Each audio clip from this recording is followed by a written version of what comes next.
Ya. Bismillahirrahmanirrahim.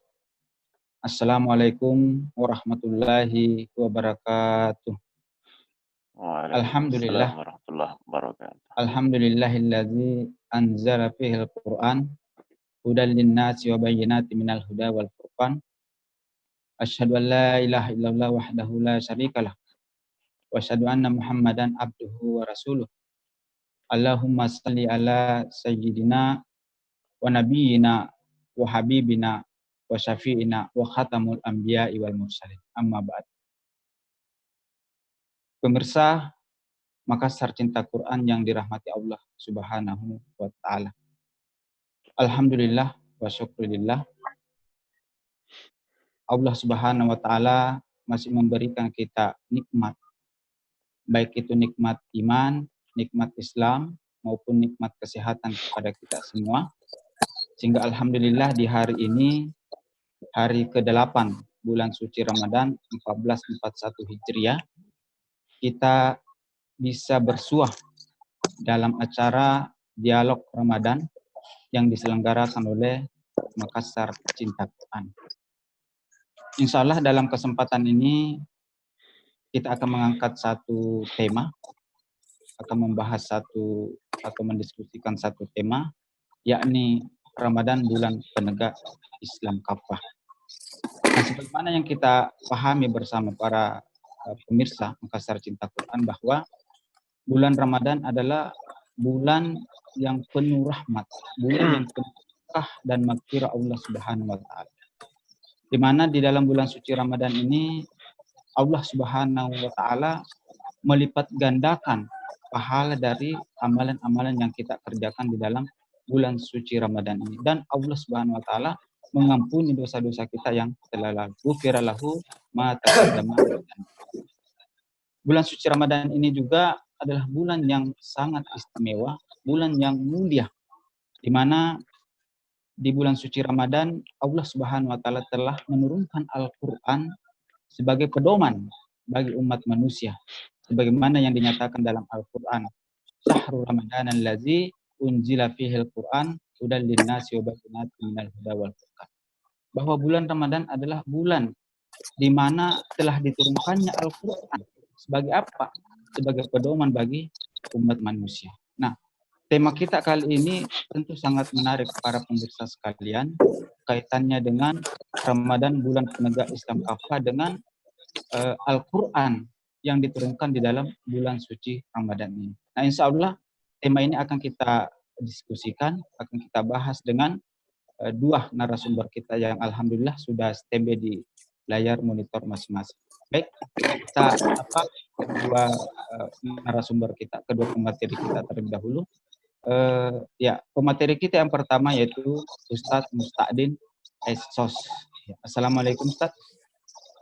Waalaikumsalam warahmatullahi wabarakatuh.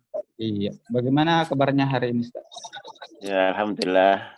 Iya, alhamdulillah sehat. Masih sehat. Alhamdulillah. Iya, alhamdulillah. Ya, selanjutnya pemateri kita yang kedua, Ustadz Mursidin Arsa ST. Ya, Assalamualaikum Ustadz. Waalaikumsalam warahmatullahi. Iya. Bagaimana kabarnya hari ini, Ustaz? Alhamdulillah, luar biasa. Alhamdulillah, luar biasa. Ya, tetap stay at home, Ustaz ya. Tetap di rumah. Tapi meskipun di rumah, tidak mengurangi semangat kita untuk tetap menjalankan aktivitas ibadah di dalam bulan suci Ramadan ini. Dan tentunya tetap istiqomah berdakwah, Ustaz ya. Ya. Tetap menjadikan dakwah sebagai terus hidup, insya Allah. Ya, baik pemirsa Makassar Cinta Quran, tidak berlama-lama, saya akan mempersilahkan kedua pemateri kita untuk membahas tema kita kali ini, yakni Ramadan bulan penegak Islam kafah. Ya, baik, saya ke pemateri yang pertama terlebih dahulu, Ustadz Musta'din. Ya. Iya. Ya, jadi Ustadz, menarik tema kita saat ini, Ustadz. Ramadan bulan penegak Islam kafah, ya. Nah, sebenarnya seperti apa ya hubungan atau kaitan Al-Qur'an sebagai aturan Islam kafah dengan bulan suci Ramadan ini, Ustaz? Bisa dijelaskan kaitannya seperti apa? Ya, tafadhal, Ustaz. Ya. Iya, ya. Terima kasih atas pertanyaannya. Assalamualaikum warahmatullahi wabarakatuh. Waalaikumsalam warahmatullahi Assalamualaikum wabarakatuh. warahmatullahi Alhamdulillahirabbil alamin, wassalatu wassalamu ala asyrafil anbiya'i wal mursalin wa ala alihi wa ashabihi wa man walah. Alhamdulillah pada pagi hari ini kita bertemu dalam suasana yang alhamdulillah sehat walafiat. Nah, terkait dengan apa hubungan bulan suci Ramadan dengan Islam kafah. Sebagaimana kita ketahui bersama bahwasanya Al-Qur'anul Karim itu diturunkan pada bulan Ramadan. Walaupun ulama berbeda pendapat, ada yang mengatakan pada malam ke-17, ada yang mengatakan malam yang ke-7. Nah, sebagaimana yang ayat yang dibacakan tadi, Syahrul Ramadan alladzi unzila fihil Qur'an huddal linnasi wa bayyinat minal huda wal furqan. Syahrul Ramadan alladzi unzila fihil Qur'an. Bulan Ramadan yang diturunkan di dalamnya Al-Qur'anul Karim. Hudal linnas sebagai petunjuk bagi manusia. Wa bayyinatin minal huda dan penjelasan-penjelasan terkait dengan petunjuk itu. Wal furqan dan sebagai pembeda. Jadi Al-Quran itu diturunkan, fungsinya adalah hudan linnas, petunjuk bagi manusia. Sebagaimana di awal surah Al-Baqarah juga disebutkan, dzalikal kitabu la raiba fihi hudal lil muttaqin. Jadi di Al-Baqarah ayat-ayat pertama disebutkan bahwasanya Al-Quran itu akan dijadikan sebagai petunjuk oleh orang-orang yang bertakwa kepada Allah Subhanahu wa taala. Jadi Al-Qur'an ini memang petunjuk untuk seluruh manusia dalam kehidupan ini. Hanya saja yang mau menjadikan Al-Qur'an ini sebagai petunjuk dalam kehidupan itu hanyalah orang-orang yang bertakwa kepada Allah Subhanahu wa taala. Atau bisa kita mengatakan hanya orang-orang yang benar imannya kepada Allah, yang mau atau tunduk menjadikan Al-Quran sebagai petunjuk dalam kehidupan kita. Jadi seluruh bidang kehidupan seharusnya yang dijadikan pedoman, dijadikan petunjuk itu adalah Al-Quranul Karim. Nah, hudan ini ada yang berpendapat An-Nur. Jadi hudan atau petunjuk ini sama dengan cahaya. Perumpamaannya seperti ini. Dengan cahaya manusia itu bisa membedakan warna. Kita itu bisa mengetahui ini biru, di belakang saya kan latar biru. Kemudian warna hijau, warna merah, warna hitam, itu karena ada cahaya. Makanya kalau orang-orang yang ditakdirkan oleh Allah Subhanahu wa taala menjadi tunanetra, itu tidak akan pernah paham tentang warna sampai kapanpun. Karena tidak ada cahaya yang masuk ke dalam mata mereka. Nah, kalau orang-orang beriman, kalau cahaya atau petunjuk itu masuk dalam hatinya, maka dia akan bisa mengerti ini halal, ini haram. Jadi menjadi furqan, pembeda, ini hak, ini batil. Nah, bahayanya kalau ada manusia yang petunjuk itu tidak masuk ke dalam hati mereka, itu bisa berbahaya. Karena dalam kehidupan ini mereka tidak akan mengenal ini halal, ini haram, ini terpuji, ini tercela, ini hak, ini batil. Mereka tidak akan bisa membedakan itu. Jadi bulan Ramadan ini mengingatkan kita bahwasanya pada bulan inilah Al-Quran diturunkan oleh Allah Subhanahu wa taala. Pada bulan yang sangat mulia inilah kitabullah diturunkan oleh Allah Subhanahu wa taala untuk menjadi petunjuk bagi kita semua. Jadi bukan hanya orang mukmin. Kalau orang mukmin menjadikan Al-Quran sebagai petunjuk, maka itu akan menunjuki orang-orang yang mungkin sampai detik ini belum ditunjuki oleh Allah Subhanahu wa taala. Jadi sekali lagi syahrul Ramadan alladzi unzila fihil Qur'an hudal linnas wa bayyinatin minal huda wal furqan. bulan Ramadan inilah diturunkan Al-Quran untuk menjadi petunjuk bagi manusia, petunjuk dalam kehidupan pribadi, masyarakat, bahkan menjadi petunjuk dalam kehidupan bernegara.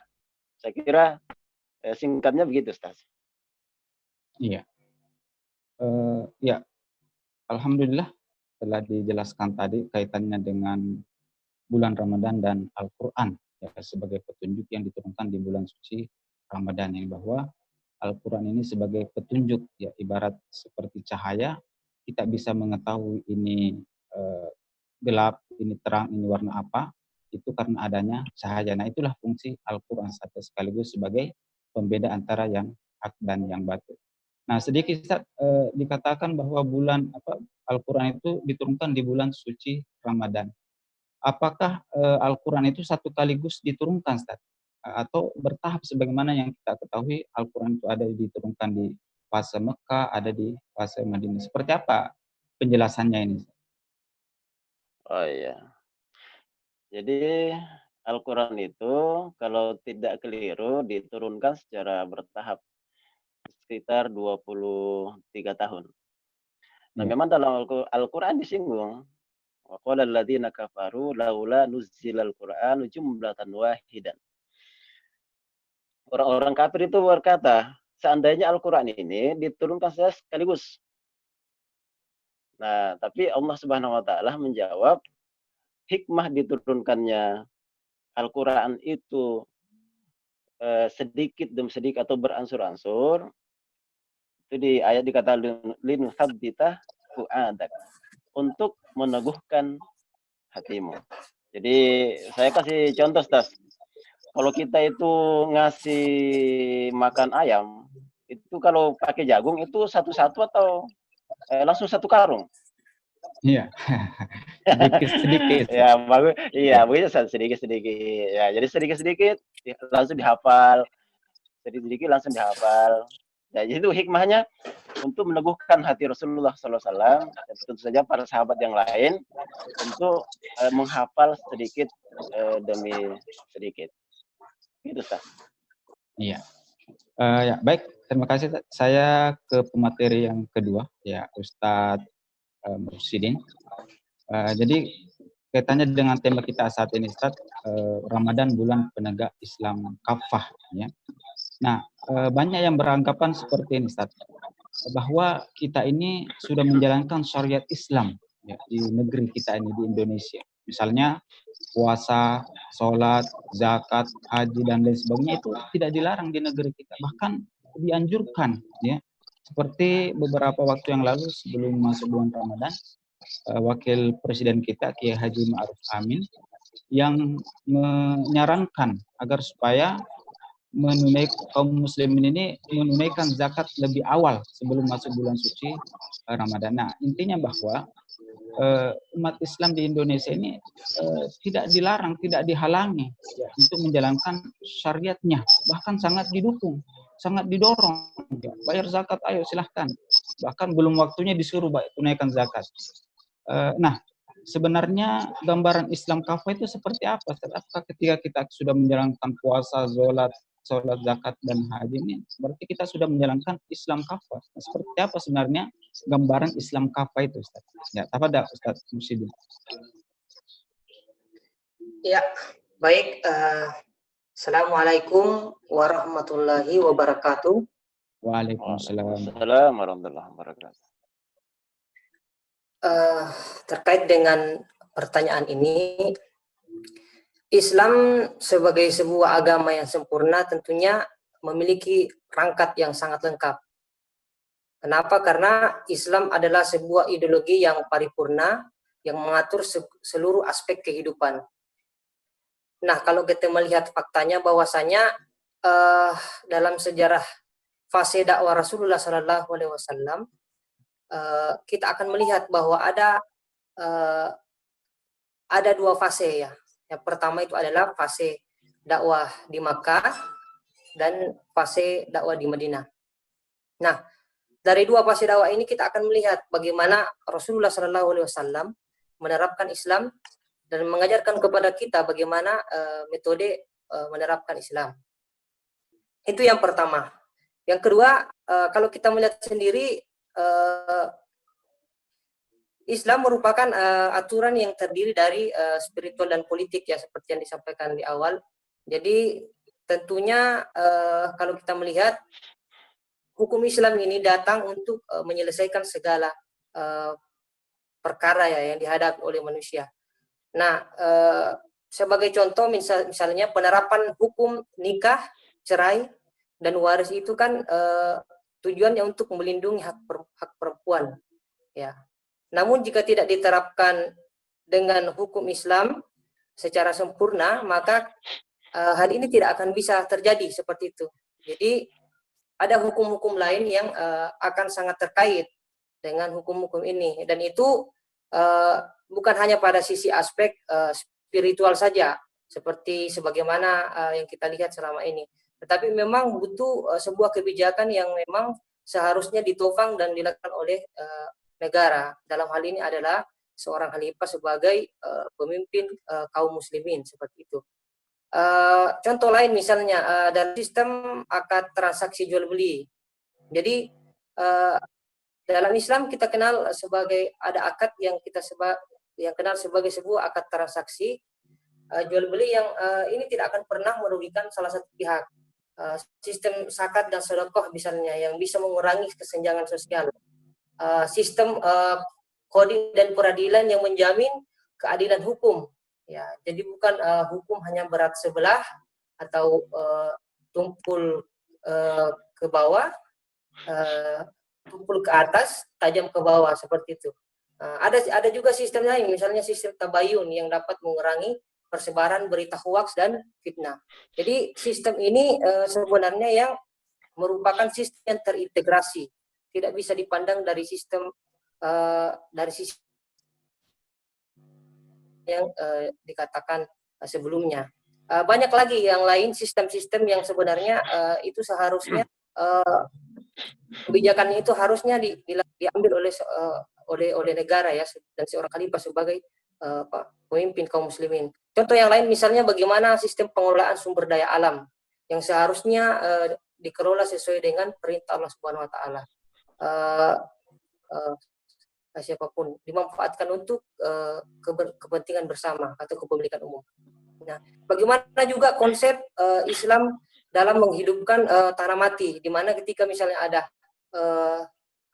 ada tanah yang tidak dikelola selama 3 tahun, maka itu secara otomatis akan menjadi kepemilikan negara dan akan dimanfaatkan oleh negara untuk digunakan ya, diberikan kepada masyarakat yang tidak memiliki lahan tetapi memiliki keahlian seperti itu.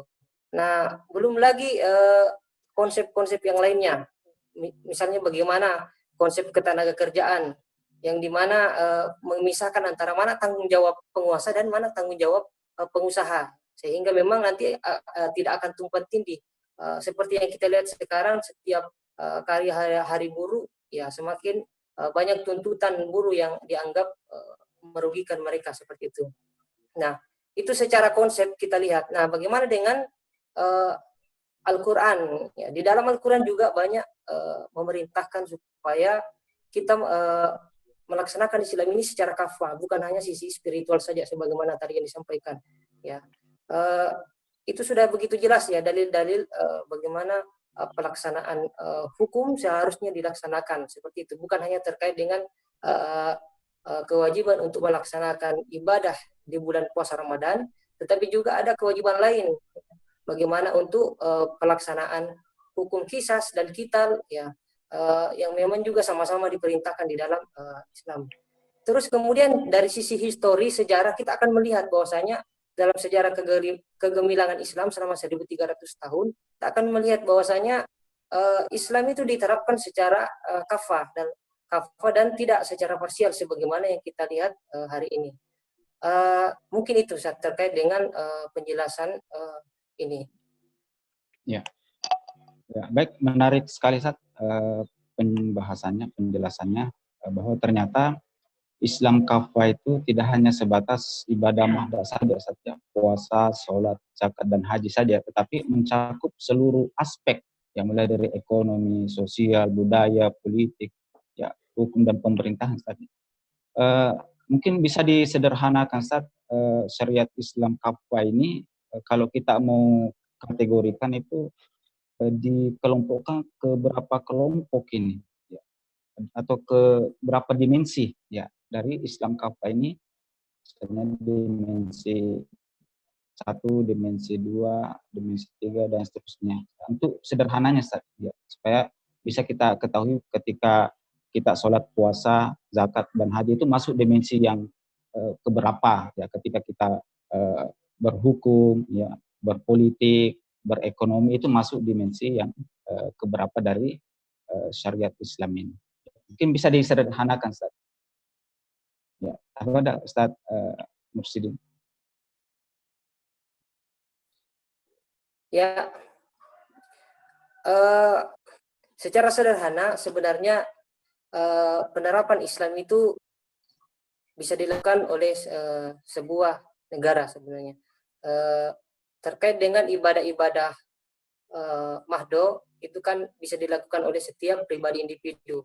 Namun demikian ada hal-hal tertentu yang memang mesti dilakukan oleh seorang pemimpin seperti itu. Jadi kalau misalnya itu terkait dengan hubungan yang mengatur antara manusia dengan sesama manusia, maka mau tidak mau tentunya itu harus diterapkan oleh sebuah negara. Jadi bukan hanya tidak bisa dilaksanakan oleh individu saja.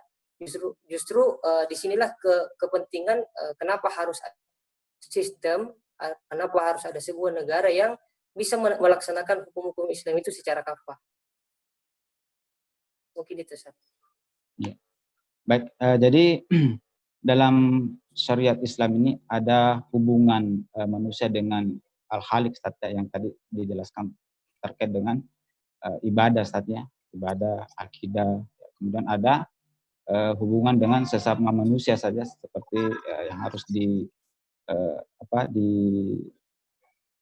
diatasi atau ditangani oleh pemerintahan atau penguasa. Ya, baik Ustaz.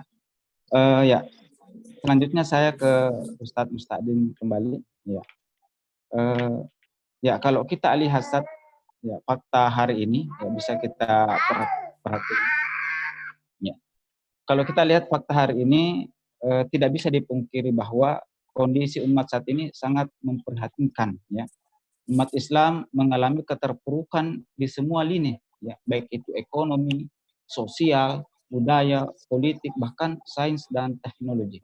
Ya, nah, kenapa ini bisa terjadi? Bukankah Allah telah memberikan predikat kepada umat Islam sebagai umat yang terbaik, khair ummah, sebagaimana yang Allah nyatakan, kuntum khaira ummah ukhrijat linnas. Kita ini adalah umat yang terbaik yang dilahirkan di muka bumi. Tapi ternyata faktanya tidak seperti itu.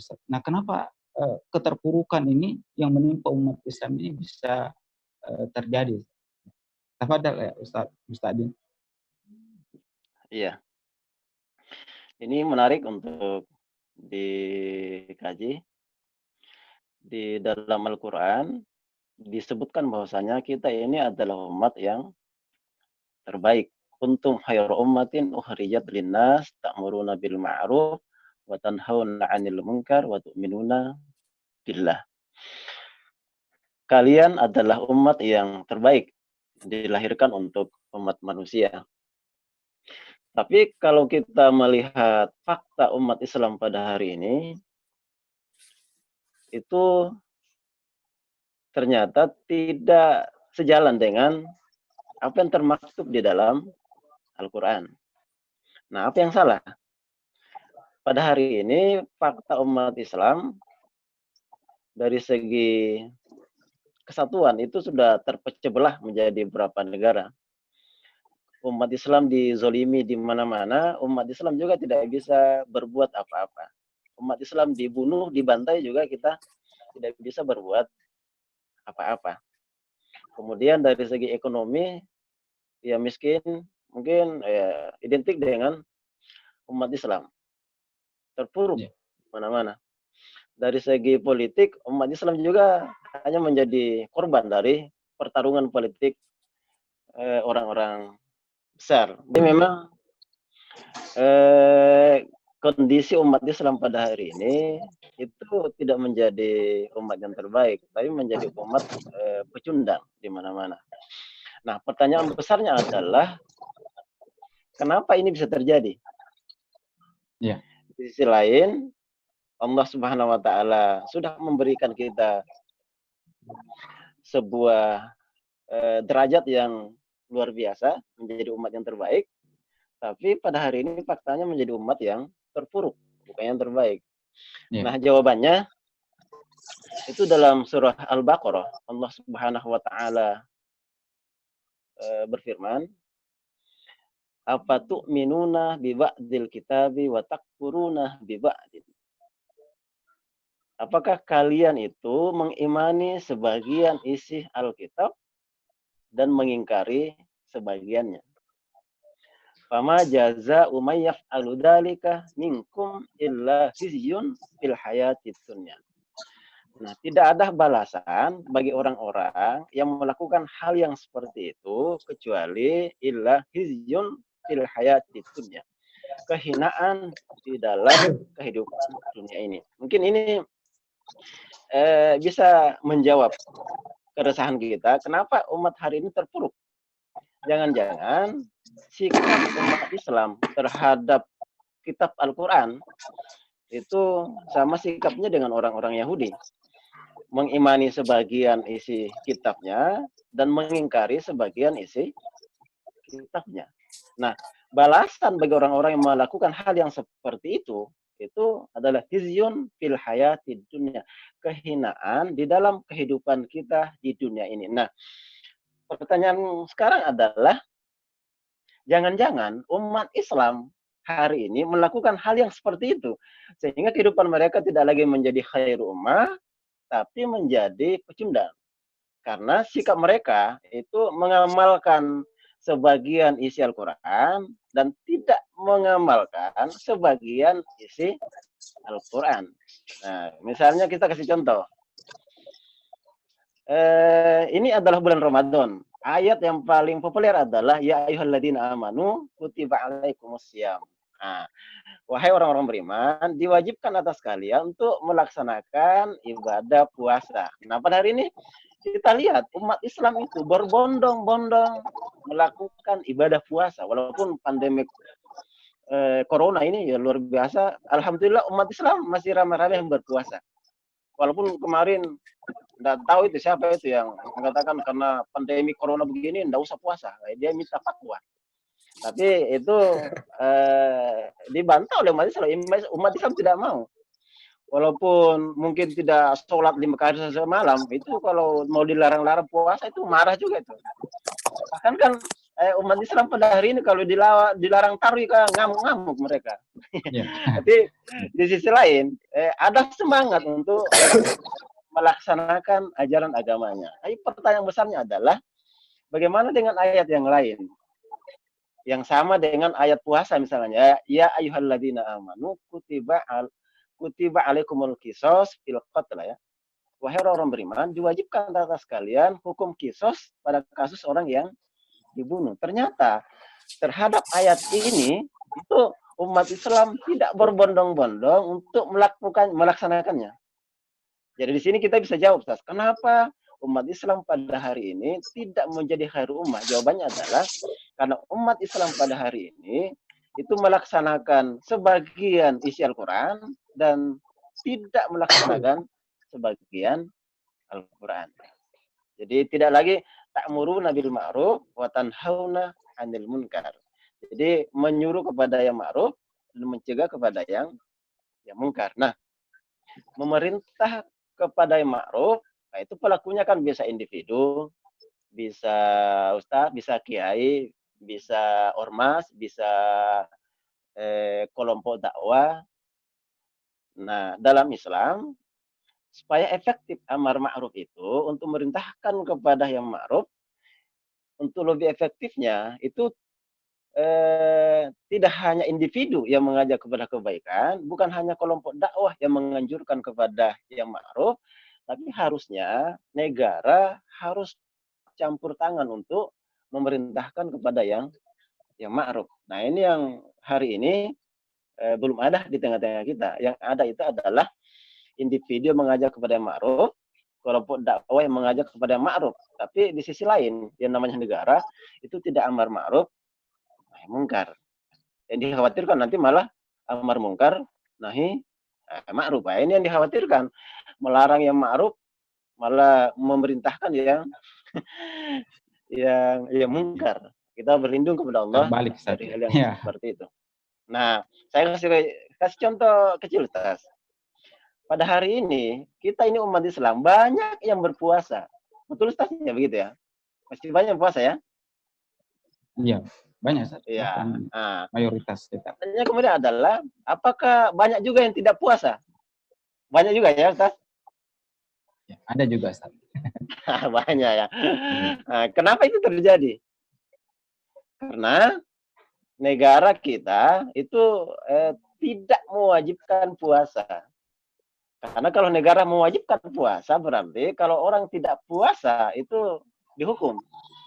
Nah, ternyata di negara kita, mungkin menurut negara kita, puasa itu mubah. Silahkan puasa kalau mau puasa, kalau tidak mau puasa ya silahkan juga tidak puasa. Begitu. Nah, dalam pandangan Islam, tata cara, bagaimana caranya supaya umat Islam itu puasa semua, kan dalam Al-Quran diperintahkan untuk berpuasa ya. Nah, bagaimana caranya supaya umat Islam itu puasa semuanya? Nah, caranya adalah tidak cukup dakwah individu, tidak cukup dakwah kelompok Islam, tapi Islam mengajarkan bahwasanya kalau ada yang tidak puasa itu dihukum. Nah, itu fungsi negara. Jadi intinya Ustaz, kenapa pada hari ini kita bukan menjadi khairul ummah, tapi menjadi pecundang, menjadi umat yang terpuruk. Ya intinya itu Ustaz. Kita ini memilih-milih syariat. Ada yang kita laksanakan dan ada yang tidak mau kita laksanakan. Dan jaminan Allah kalau kita bertingkah laku seperti itu ya hizyun fil hayatid dunya. Kehinaan di dalam kehidupan dunia ini. Intinya Ustaz, kalau kita sekuler ya kenapa terpuruk ya? Karena kita sekuler. Yaitu melaksanakan sebagian ajaran Islam dan tidak mau melaksanakan ajaran Islam yang lain. Hanya menerima Islam ibadah ritual. Jadi kesimpulannya itu Ustaz. Kenapa kita terpuruk? Ya karena kita sekuler, pilih-pilih syariat Allah Subhanahu wa taala. Iya. Ya, tadi menarik Ustaz, sempat disinggung bahwa di negeri kita ini tidak dilarang puasa, sholat, ya, zakat, haji, itu ya disilahkan. Yang puasa silahkan puasa, yang tidak puasa ya silahkan, tidak dipaksa ya.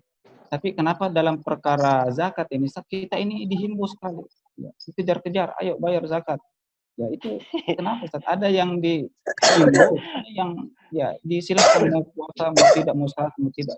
Nah, ada dibeda-bedakan seperti itu. Perkara Ya, zakat kok tidak dihimbau. Ya dihimbau karena ada uangnya Ustaz. Iya, ada uangnya Ustaz. Iya. Kalau puasa Kalau ada uangnya, terserah. Itu intinya. Iya, karena ada uangnya. Jadi yang ada uangnya itu pasti diurus.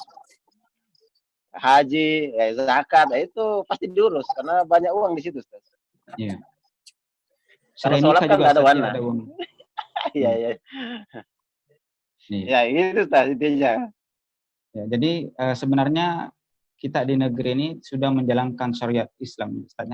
Hanya saja syariat yang kita jalankan ini baru sebatas syariat ritual dan spiritual mata ya, seperti puasa, sholat, zakat dan belum mencakup syariat dalam aspek hukum, ekonomi, budaya, politik dan pemerintahan Ustaz. Iya. Ya seperti itu saja. Ya baik Ustaz, saya lanjut ke pemateri kedua, ya Ustadz Mursyidin. Ya. Nah, Ustadz tadi sudah dijelaskan panjang lebar secara rinci Islam kafah itu seperti apa ya. Jadi Islam kafah itu tidak hanya sebatas ibadah mahda saja, Ustaz, ya. Tidak hanya sebatas puasa, sholat, zakat, dan haji, tetapi mencangkup seluruh aspek kehidupan, ya, termasuk hukum dan pemerintahan, Ustaz, ya.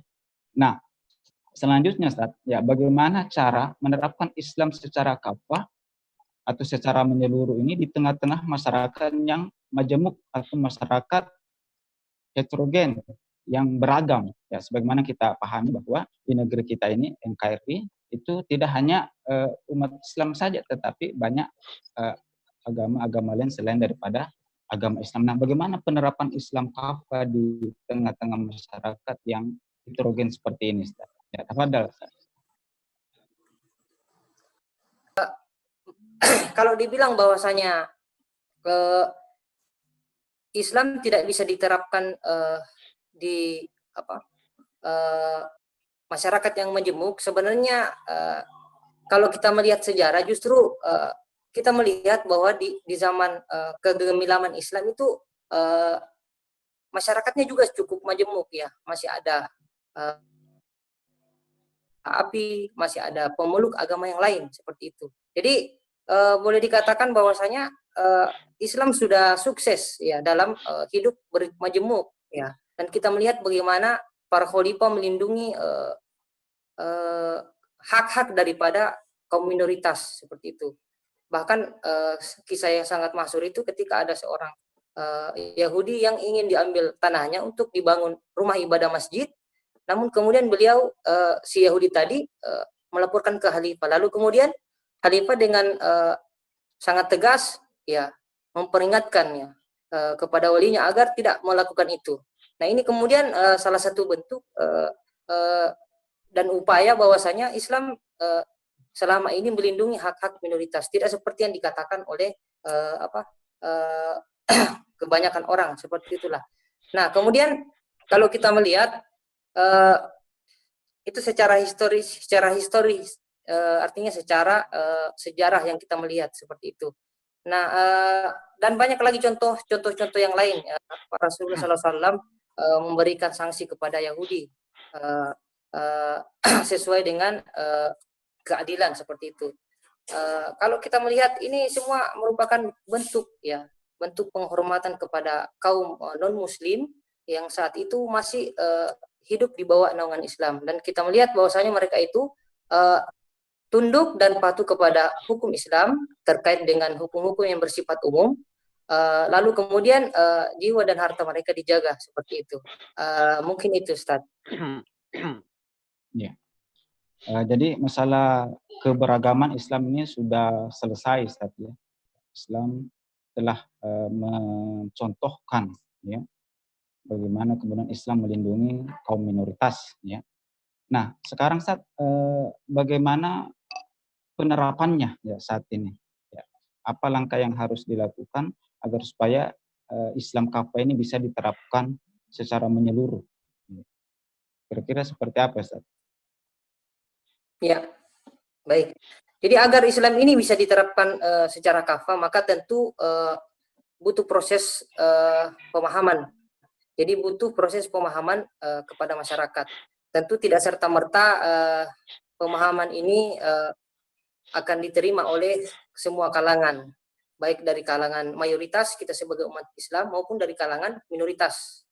Namun demikian kita akan menyampaikan, ya, akan senantiasa disampaikan bagaimana kegemilangan Islam dalam masa kejayaannya, bagaimana pengurusan terhadap kaum muslimin, bagaimana pengurusan terhadap kaum minoritas seperti itu, sehingga kemudian mereka paham bahwasanya memang Islam diturunkan untuk rahmatan lil alamin.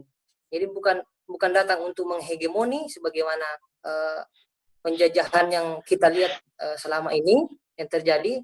Jadi justru datangnya Islam ini datang untuk membuat negara ini semakin baik seperti itu. Kalau saya ibaratkan seperti sebuah software, ya, jadi software yang akan mampu di-upgrade sehingga kemudian nantinya akan mempercepat, ya, kinerja daripada perangkat-perangkat yang ada. Jadi tidak merusak tatanan kebinekaan atau yang sudah jalan selama ini, justru akan semakin baik dalam penerapannya. Mungkin seperti Seperti itu, Ustaz. Ya. Terkait dengan pertanyaan ini.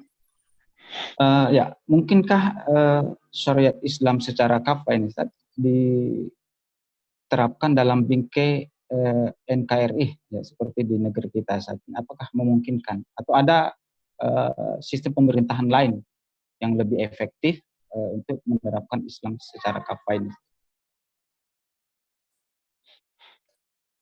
Ya, saya rasa Islam NKRI pasti bisa dilakukan ya, karena memang konsep Islam itu sudah sesuai dengan kemajemukan seperti yang ada sekarang ini.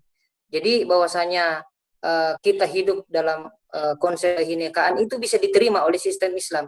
Karena dalam masa penerapan selama 1300 tahun, secara fakta bahwasanya kaum muslimin itu tidak hidup secara homogen. Jadi di sana juga masih ada penganut agama lain, bahkan masih ada para penyembah api yang itu mereka dilindungi, tidak dipaksa untuk memeluk akidah Islam. Namun demikian itu kaum muslimin memberikan pemahaman dakwah dan memberikan contoh tauladan secara langsung bagaimana Islam memperlakukan dan memberikan hak-hak kepada kaum minoritas. Justru sebenarnya ini akan menjadi pemicu ya dari teman-teman yang kaum minoritas ini akan tertarik, karena sebenarnya di masa lampau Islam sangat sangat menghargai yang namanya kemajemukan. Apakah ada sistem lain Ustaz, yang bisa diterapkan lebih efektif lagi dalam penerapan syariat Islam ini? Ya, kalau untuk sistem yang lain, saya rasa untuk konsep sebuah negara yang sukses seperti Islam yang sudah sukses dalam masa 1300 tahun tersebut, hanya ada satu sistem yang layak untuk diterapkan, yakni sistem Islam yang bentuknya itu adalah dipimpin oleh seorang khalifah sebagai pemimpin kaum muslimin, yang kemudian itu menerapkan sistem hukum Islam kepada kaum muslimin dan kaum non muslim juga tentunya sebagai bagian dari kaum muslimin. Namun demikian terkait dengan non muslim ya, mereka wajib untuk tunduk kepada hukum Islam untuk hal-hal yang bersifat hukum-hukum umum ya, seperti itu, publik. Mungkin itu Ustaz. Ya. Baik Ustaz, jadi intinya bahwa dalam menerapkan Islam kafah ini ya, tidak ada cara lain selain dengan menerapkan sistem khilafah ya, dengan khilafah yang dipimpin oleh seorang khalifah yang akan menerapkan atau mengatur Islam ini secara kafah, secara menurut. Begitu Ustaz ya. Ya. Baik, saya ke Ustaz Musta'dim lagi ya. Baik Ustaz. Nah, tadi sudah dijelaskan Ustaz bahwa umat ini mengalami keterpurukan yang luar biasa ya. Disebabkan karena umat ini tidak menerapkan Islam secara kafah ya. Mengambil sebagian dan mengingkari sebagian saja.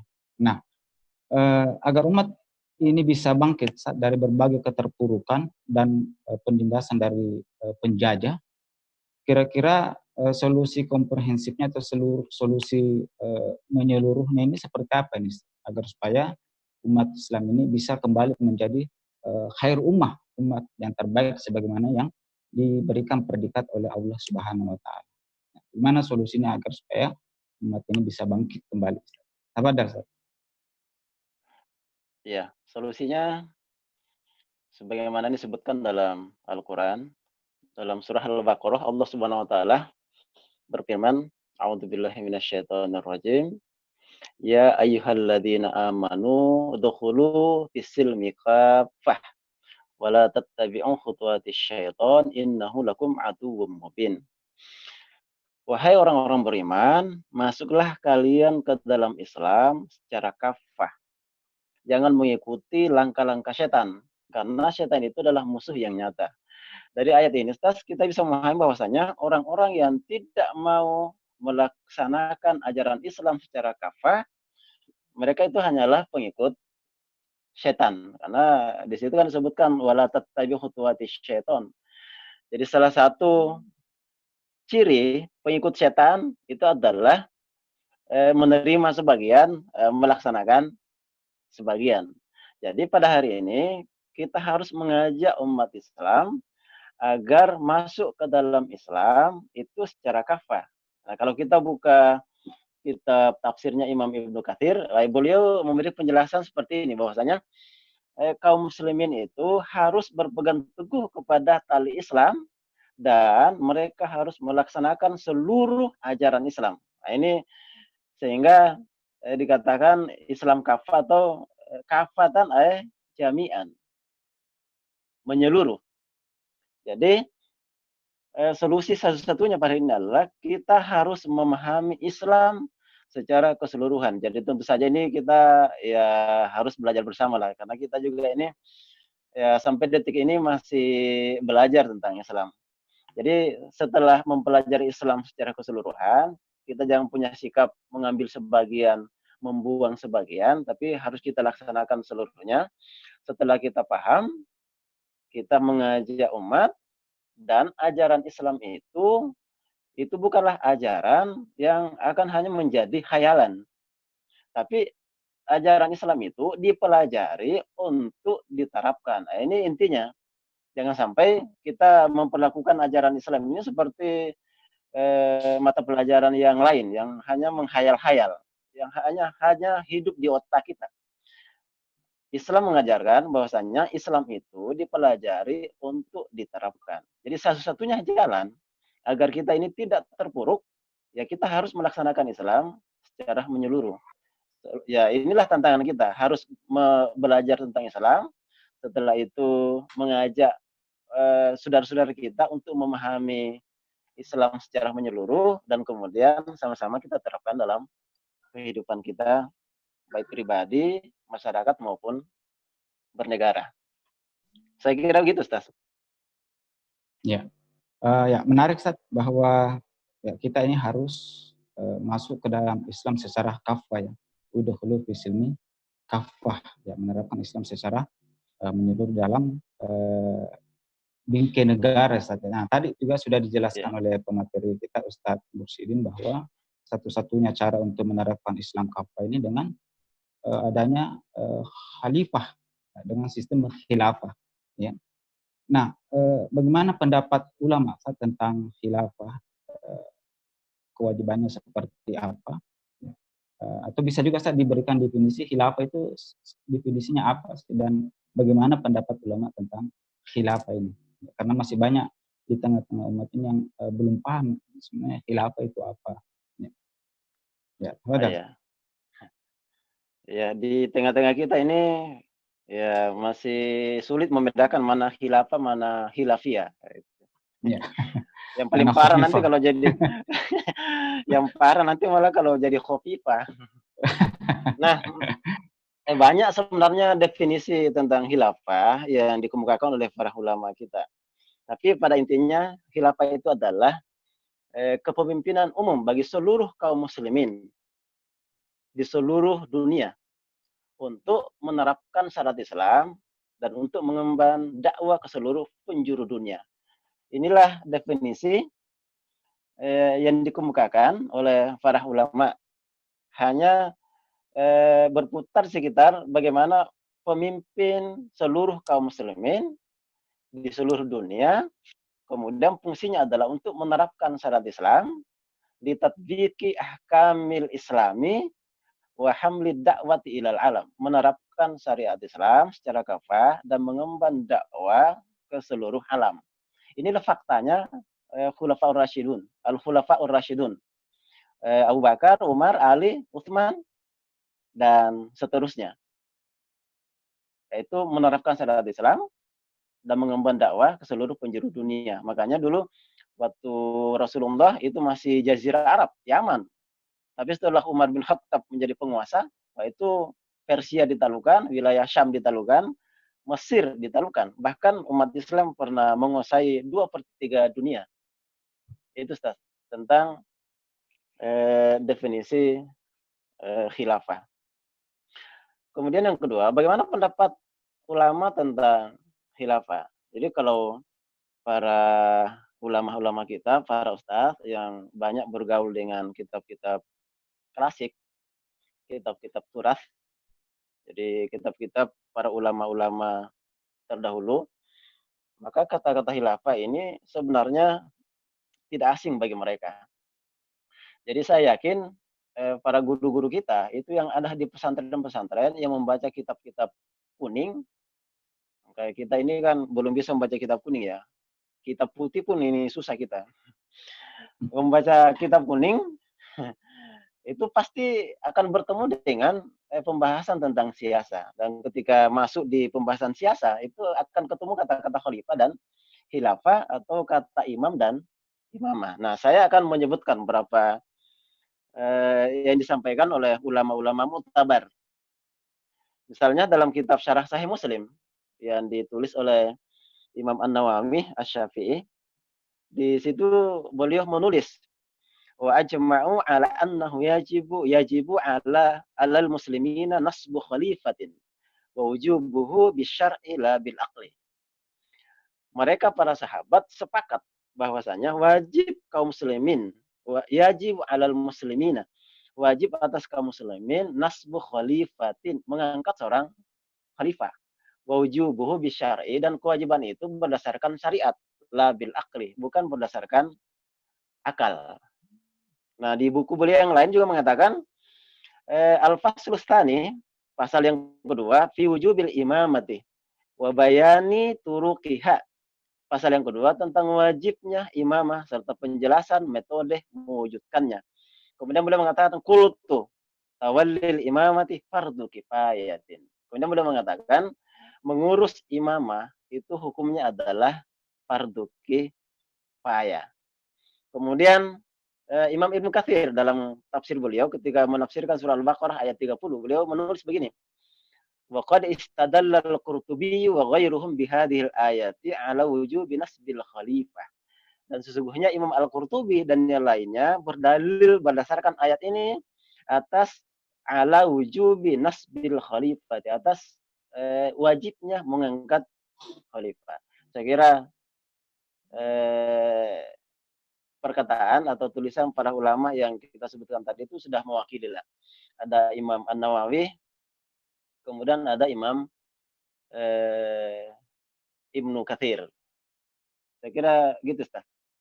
Ya, ya cukup jelas Ustaz penjelasannya mengenai khilafah dan pendapat para ulama ya. Jadi bisa kita pahami bahwa khilafah ini adalah sistem yang dicontohkan oleh Rasulullah Sallallahu Alaihi Wasallam dan merupakan ijma para sahabat. Artinya sahabat ini sepakat, ya, tidak ada yang satupun yang mengingkari tentang wajibnya khilafah, dan para ulama pun sepakat akan wajibnya khilafah, Ustaz, ya. Nah, hanya saja saat ada pendapat yang mengatakan bahwa khilafah itu sudah selesai, Ustaz, ya, dengan berakhirnya era Khulafaur Rasyidun, ya, mulai dari Khalifah Abu Bakar, Umar, Utsman, Ali radhiyallahu anhum. Setelah berakhirnya Khulafaur Rasyidun yang 30 tahun itu, maka era khilafah ini sudah selesai. Ya. Nah, benarkah seperti itu Ustaz bahwa khilafah itu hanya masa Khulafaur Rasyidun saja? Iya. Apa ada Ustaz? Iya. Munculnya pendapat ini bahwasannya khilafah itu hanya 30 tahun, setelah itu sudah bukan khilafah lagi. Tentu saja mereka mendasarkan pada sebuah hadis yang diriwayatkan oleh Imam Ibnu Hibban. Di situ memang ada riwayat al-khilafatu ba'di 30 sanatan, tsumma takunu mulkan. Khilafah sesudahku itu 30 tahun. Setelah itu mulkan, kerajaan. Nah, ini yang sering dijadikan dalil oleh sebagian orang yang mereka menolak itu ya karena memang mau menolak kewajiban penegakan khilafah. Mereka menjadikan ini sebagai dalil bahwasanya itu tidak ada khilafah lagi setelah Al-Khulafaur Rasyidun. Jadi Abu Bakar, kemudian Umar bin Khattab, Umar. kemudian Ali bin Abi Thalib, kemudian Khalifah Utsman bin Affan, Khalifah Utsman bin Affan, kemudian Ali bin Abi Thalib, kemudian disambung Hasan bin Hasan Ali bin Ali. Ya. sekitar 6 bulan yang mencukupkan 30 tahun. Tapi pengarang hadis ini Imam Ibnu Hibban juga meriwayatkan sebuah hadis, yakunu ba'di 12 khalifatan kulluhum min Quraisy, atau di riwayat yang lain, la yazalul islamu azizan ila 12 khalifatan. Tidak henti-hentinya Islam dalam keadaan kuat sampai berlalu 12 orang khalifah. Nah, banyak hadis-hadis yang bercerita yang menyampaikan bahwasanya khalifah 30 tahun, kemudian nanti hadis-hadis juga khalifah 12. Kalau kita lihat hadis ini, Imam Ibnu Hibban salah satu hadisnya mengatakan bahwasanya khilafah itu hanya 30 tahun, tapi di sisi lain boleh juga meriwayatkan bahwasanya akan ada 12 khalifah. Jadi mana yang benar? Ya. Hanya 30 tahun atau sampai 12 khalifah? Seakan-akan bertentangan. Nah, melihat hadis ini, jadi secara sekilas dalil ini bertentangan. Ada yang mengatakan, satu mengatakan hanya 30 tahun, tapi dengan perawi yang sama juga meriwayatkan hadis yang lain, yaitu khalifah itu ada 12 orang. Nah, kemudian ulama melakukan kompromi. Bagaimana mengkompromikan kedua dalil ini yang seakan-akan bertentangan. Akhirnya para ulama menjelaskan bahwasanya hadis yang menjelaskan salasuna sanatan yang 30 tahun itu, kemudian kerajaan, maksudnya adalah yang 30 tahun itu adalah sistem khilafah yang mengikuti manhaj kenabian atau yang kita kenal al-khulafaur rasyidun. Jadi yang 30 tahun itu adalah khalifah yang mengikuti metode kenabian. Bahkan Imam As-Suyuti sendiri itu masih mengakui setelah Al-Khulafaur Rasyidun, Umayyah, kemudian masuk Abbasiyah, kan Imam As-Suyuti itu masuk Khilafah Abbasiyah beliau. Menceritakan sampai khalifah di masa beliau hidup. Itu Imam As-Suyuti, dan semuanya itu beliau masih mengakui bahwa semuanya adalah khalifah. Sehingga bukunya itu adalah Tarikhul Khulafa. Tarikh para khalifah. Saya kira gitu, Ustaz. Ya, jadi tidak ada keraguan bahwa adalah warisan Rasulullah SAW, telah dicontohkan oleh para sahabat dan generasi kaum muslim terdahulu, Ustaz. Ya, baik, ada juga yang mengatakan seperti ini, Ustaz, bahwa khilafah itu adalah janji Allah. Yang namanya janji Allah itu pasti terpenuhi, ya, tidak mungkin Allah ingkar. Ya. Nah, karena itu, Ustaz, tidak perlu diperjuangkan, ya, sebab khilafah ini akan tegak dengan sendirinya dengan munculnya Imam Mahdi. Jadi tidak perlu capek-capek diperjuangkan. Janji Allah, mau tidak mau, suka tidak suka, pasti akan tegak. Ya, karena ini adalah janji Allah. Jadi kita tidak perlu capek-capek memperjuangkan, pasti akan tegak dengan sendirinya dengan munculnya Imam Mahdi. Nah, bagaimana dengan pendapat seperti ini? Ya. Ya memang sih ada yang berpendapat seperti itu. Tidak usahlah berjuang, karena kita hanya menunggu Imam Mahdi. Ya. Gini, ilustrasi sederhananya, Ustaz. Jadi ilustrasi sederhananya, Ustaz. Rezeki kita juga itu sudah dijamin oleh Allah dalam Al-Quran. Begitu ya, Ustaz? Iya. Apakah karena sudah dijamin ya, duduk-duduk saja ya?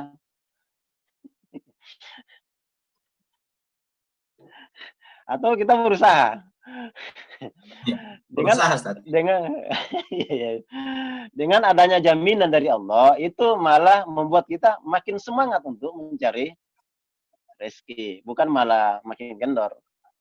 Nah, kita belajar kepada para pendahulu kita, misalnya Muhammad Al-Fatih. Rasulullah SAW itu sudah menjanjikan bahwasanya kota mana yang pertama kali akan ditaklukkan. Ketika sahabat bertanya seperti itu, maka Rasul kan menjawab yang pertama kali taklukkan adalah Konstantinopel. Di antara dua kota, Konstantinopel atau Roma. Yang pertama kali taklukkan adalah Konstantinopel. Nah, bagaimana sahabat menyikapi janji Rasul ini? Ternyata para sahabat berlomba-lomba untuk merealisasikan janji Rasul ini. Karena yang menaklukkan Konstantinopel itulah sebaik-baik tentara. Dan sebaik-baik pemimpin tentara tersebut.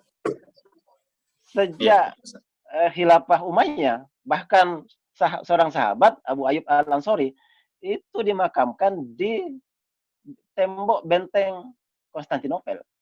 Jadi karena ada janji Rasul, sahabat itu berusaha sekuat tenaga, mudah-mudahan mereka yang merealisasikan janji itu. Nah, itu yang benar. Para sahabat itu tidak duduk-duduk saya, tunggu saja, pasti ditaklukkan itu kan, tidak seperti itu. Itu yang pertama, Ustaz. Yang kedua, pertanyaan kritisnya adalah kita ini umat Islam wajib menerapkan syariat Islam. Misalnya saya tanya, Ustaz, menerapkan kisos, menerapkan potong tangan itu wajib apa tidak, Ustaz? Ada dalilnya di Al-Quran jelas. Wajib. Wajib, ya. Ya. Kewajiban itu berlaku detik ini atau nanti besok-besok? Hari kiamat, Bang. Berlaku detik ini atau nanti besok? Ya, berlaku sampai detik ini. Detik ini kan? Nah, ya. Jadi keliru besar. Kalau ada mengatakan, tidak usah perjuangkan itu hilaf karena menunggu Imam Mahdi. Penerapan syariat Islam, yang namanya potong tangan, yang namanya rajam, yang namanya cambuk, yang namanya kisos, itu wajib detik ini. Kalau tidak kita laksanakan, berdosa. Dan tidak ada yang berpendapat bahwasanya wajibnya kisos itu nanti ada Imam Mahdi. Tidak ada yang berpendapat seperti itu. Nah, terakhir, Ustaz, saya akan mengutip pendapat seorang ulama besar, yakni Fahruddin Ar-Razi. Dalam kitab beliau mengatakan seperti ini. Yang terkait dengan Imam Mahdi, itu ada hadis, ada riwayat yang mengatakan bahwasanya yakunu ihtilafun inda mauti khalifatin fayahruju rajulun min ahlil Madinah. Akan ada perselisihan ketika meninggalnya seorang khalifah. Maka keluar seorang laki-laki dari penduduk Madinah, yaitu Imam Mahdi. Itu dari hadis ini kita bisa memahami bahwasanya bukan Imam Mahdi yang menegakkan khilafah, tapi sudah ada khalifah. Ketika mati seorang khalifah, baru keluar Imam Mahdi. Saya kira begitu, Ustaz. Tapi yang paling sederhananya, Ustaz, tidak ada yang berpendapat bahwasanya wajibnya penerapan syariat Islam itu nanti ada Imam Mahdi. Tidak ada yang berpendapat seperti itu. Gitu, Ustaz. Ini harus diperjuangkan, Ustaz, ya. Faktanya juga Rasulullah yang sudah dijanjikan kemenangan oleh Allah tetap saja berdarah-darah berperang. Iya. Kafir Quraisy, Ustaz, ya. Ini bahwa harus ada ikhtiar. Baik, Ustaz, selanjutnya saya ke pemateri yang kedua, Ustaz Mursyidin. Ya. Jadi khilafah itu tadi sudah dijelaskan oleh Ustaz bahwa hukumnya wajib dan ulama sudah sepakat. Ya. Nah, bukankah NKRI ini juga merupakan kesepakatan para ulama, Ustaz? Ya. Bagaimana pendapat Ustaz dengan NKRI yang merupakan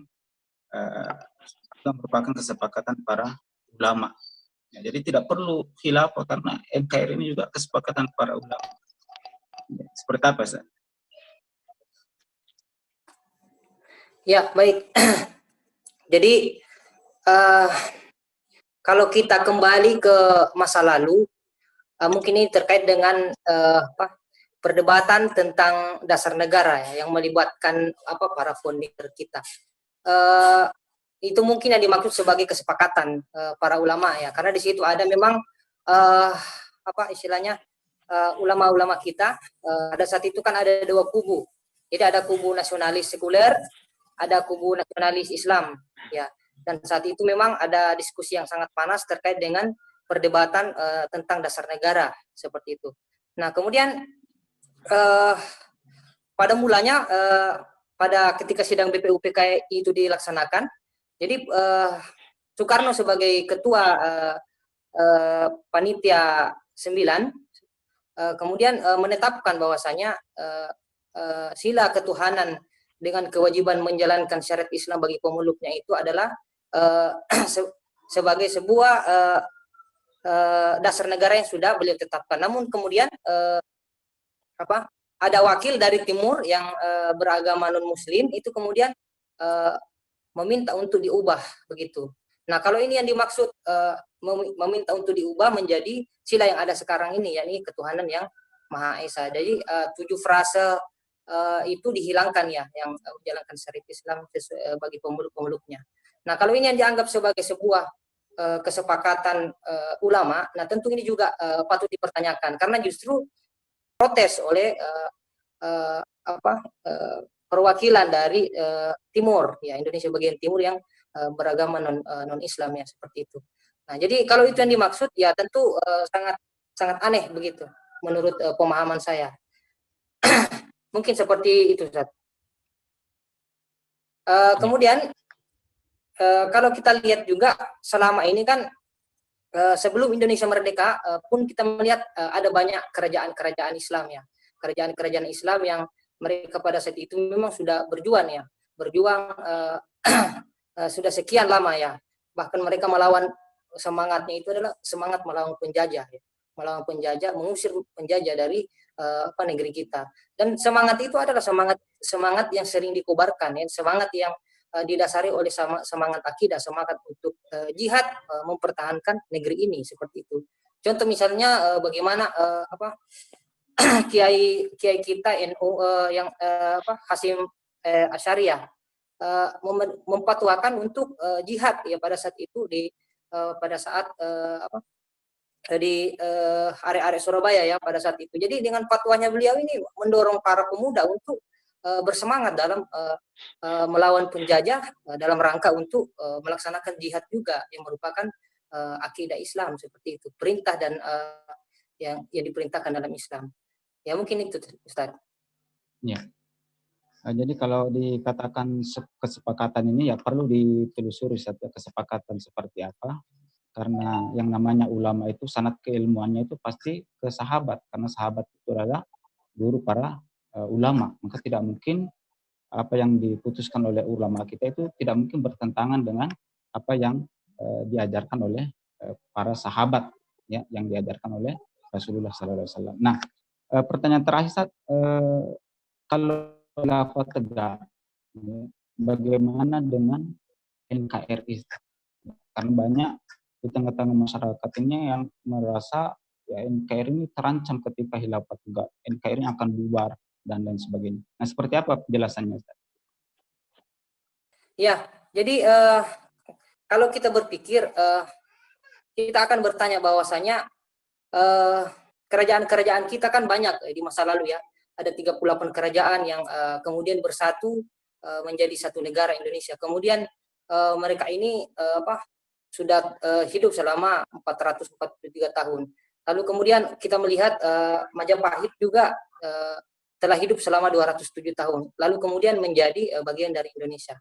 Nah, kalau bagaimana kalau misalnya apakah akan menghancurkan NKRI? Saya rasa tidak akan menghancurkan NKRI. Justru kita akan syariat Islam akan menyelamatkan NKRI. Karena kalau kita melihat selama ini justru yang banyak merusak tatanan negeri kita ini adalah para penjajah yang saat ini memang banyak menghegemoni negeri-negeri Muslim yang pada Indonesia juga salah satunya seperti itu. Jadi merusak perangkat komputernya justru akan mengoptimalkan kinerja dari sistem yang ada di dalam, ya, menghilangkan virus-virus yang ada selama ini di negeri kita yang menggerogoti sumber daya alam kita, kemudian macam-macam ya, mencuri sumber daya alam kita seperti itu. Mungkin seperti itu, Ustaz. Ya, alhamdulillah menarik diskusi kita kali ini. Ya, sekarang Ustaz, closing statement karena kita sudah berada di penghujung waktu. Ya, closing statementnya, kata penutupnya mungkin silakan Ustaz Mursyidin terlebih dahulu. Ya, baik. Jadi dengan adanya momen Ramadan seperti ini, sebenarnya adalah momen yang paling tepat ya untuk penegakan syariat Islam. Ya. Terlebih karena di bulan ini adalah bulan yang dimana Al-Quran itu diturunkan, sehingga sudah selayaknya ini menjadi motivasi bagi kita untuk membumikan syariat ini yang merupakan perintah Allah Subhanahu Wa Taala. Dan yang paling penting bahwasanya selama ini kita hanya memandang bahwa Islam ini adalah agama parsial saja yang tidak banyak mengatur segala aspek seperti itu. Ramadan berlalu sudah berpuluh-puluh kali, tapi kemudian tidak ada spirit atau perubahan yang kita lihat. Yang ada hanyalah dakwah secara individu yang memperbaiki pribadi-pribadi, lalu kemudian tidak ada perubahan signifikan dari sisi pengaruhnya terhadap mungkin sektor yang lain seperti misalnya politik dan sektor-sektor yang lainnya, sosial. Jadi tidak ada arah perubahan dari sisi itu. Kalaupun ada dakwah Islam, itu hanya seputar hanya pada masalah perbaikan individu saja, tapi tidak menjadikan momen perubahan yang besar ya, karena di masa lalu Ramadan banyak terjadi peristiwa yang ditorehkan oleh umat Islam ya. Mungkin seperti itu, Ustaz. Ya, baik, terima kasih. Ya, nah selanjutnya saya menuju ke Ustaz Mustadin. Ya, silakan Ustaz, kata penutup closing statement Ustaz di penghujung acara kita. Kepada Ustaz. Sebagai kata kunci, ya, menyampaikan ayat Allah Subhanahu Wa Taala, wa ma arsalnaka illa rahmatan lil alamin. Tidaklah kami mengutusmu, wahai Muhammad, melainkan untuk menjadi rahmat bagi seluruh alam. Nah, rahmat bagi alam artinya adalah ketika syariat Islam yang dibawa oleh Rasulullah SAW itu diterapkan, maka kita akan mendapatkan banyak kebaikan dan kita akan terhindar dari banyak keburukan dalam kehidupan kita. Demikian, Ustaz. Ya, alhamdulillah menarik sekali diskusi kita pada hari ini bersama kedua narasumber kita. Dari pemaparan kedua narasumber kita bisa diambil satu kesimpulan bahwa khilafah ini tidak mengancam NKRI ya. Bahkan khilafah ini akan menjaga NKRI. Ya, kalau NKRI saat ini wilayahnya dari Sabang sampai Merauke, insya Allah ketika khilafah tegak, maka wilayah NKRI ini dari Sabang sampai Merauke. Ini artinya bahwa wilayah NKRI ini akan semakin luas. Jadi tidak perlu ada kekhawatiran bahwa khilafah ini akan memecah NKRI. Bahkan khilafah tidak akan rela sejengkal NKRI pas dari NKRI. Khilafah akan lepas NKRI dari Sabang sampai Merauke. Yang kedua, dari kesimpulan diskusi kita kali ini, bahwa segala malapetaka, krisis multidimensi dan berbagai keterpurukan karena hukum-hukum lah Islam karena kaum muslimin ya telah jauh berpaling dari penerapan hukum-hukum Allah secara kafah. Jadi penyebabnya adalah karena tidak diterapkan Islam secara kafah. Kaum muslimin telah jauh berpaling dari penerapan syariat secara menyeluruh. Untuk bangkit dari berbagai ketertiban ini, kaum muslimin harus sadar dan kembali petunjuk dan hukum Allah dan Rasulullah Sallallahu Alaihi Wasallam. Nah, Ramadan kali ini ya harusnya kita jadikan sebagai momen untuk mewujudkan kesadaran itu dengan cara bersama-sama mendakwahkan dan memperjuangkan tegaknya syariah dan khilafah. Ya, bukan justru menjadi bagian yang membenci, menghalangi, bahkan mengkriminalisasi dakwah syariah dan khilafah. Oleh karena itu, mari kita bergabung dalam barisan dakwah ini untuk memperjuangkan tegaknya syariah dan khilafah di muka bumi ini. Dan semoga ya kita istiqomah berada di jalan dakwah ini, jalan yang telah ditempuh oleh para nabi dan rasul, jalan yang telah ditempuh oleh orang-orang yang mendapat ridha Allah Subhanahu wa Ta'ala. Insyaallah. Baik, pemirsa Makassar Cintawan, demikianlah dialog Ramadan kita kali ini. Mudah-mudahan ada manfaatnya, lebih dan kurangnya mohon dimaafkan, dan kepada kedua pemateri narasumber kita kami ucapkan jazakallah khairan katsira wa jazakumullah ahsanal jaza. Ya baik, sebelum kita tutup disampaikan bahwa insyaallah dialog Ramadan akan kembali tayang Jumat depan ya dengan waktu yang sama, insyaallah jam ya Jumat depan ya dengan waktu yang sama jam 4 sore ya. Baik, kita tutup dengan membaca kafaratul majelis. Astagfirullahaladzim, subhanakallah wa bihamdik, asyhadu an la ilaha illa anta wa astaghfiruka wa atubu ilaik. Wassalamualaikum warahmatullahi wabarakatuh. Waalaikumsalam warahmatullahi wabarakatuh.